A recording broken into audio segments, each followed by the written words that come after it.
নমস্কার, আরও একটা গুরুত্বপূর্ণ আপডেট নিয়ে চলে এলাম।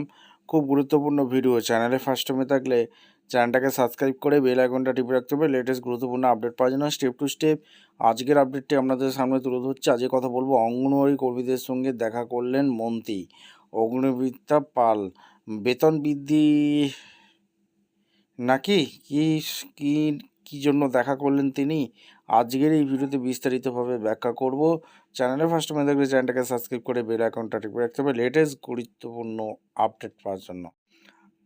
দেখুন, এখানে বলা হয়েছে আজ নারী ও শিশু উন্নয়ন এবং সমাজ কল্যাণ দপ্তরে গিয়ে আইসিডিএসের বিভিন্ন বিভাগে কর্মীদের অভিযোগ শুনলাম। ধাপে ধাপে সরকারি নিয়ম মোতাবেক সেই সমস্ত সমস্যা খতিয়ে দেখে আমাদের সরকার সমস্ত সমাধান করার জন্য বদ্ধপরিকর।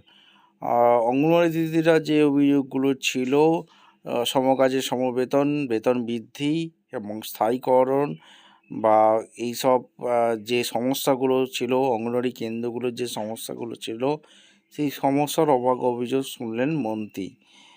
এবার দেখা যাক এই সমাজ কল্যাণ দপ্তর, নারী শিশু উন্নয়ন দপ্তরের মন্ত্রী এখানে কি অভাব অভিযোগ যে শুনলেন, এইবার অঙ্গনওয়াড়ি দিদিদের কি ভাগ্য ফিরতে চলেছে নাকি হতাশা। এবার দেখা যাক, সামনেই বাজেট অধিবেশন আছে।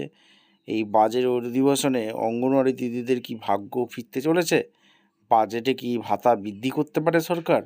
আপনারা অবশ্যই কমেন্ট করে জানাবেন আপনাদের মতামত। দেখা হচ্ছে কোনো পরবর্তী ভিডিও। ধন্যবাদ।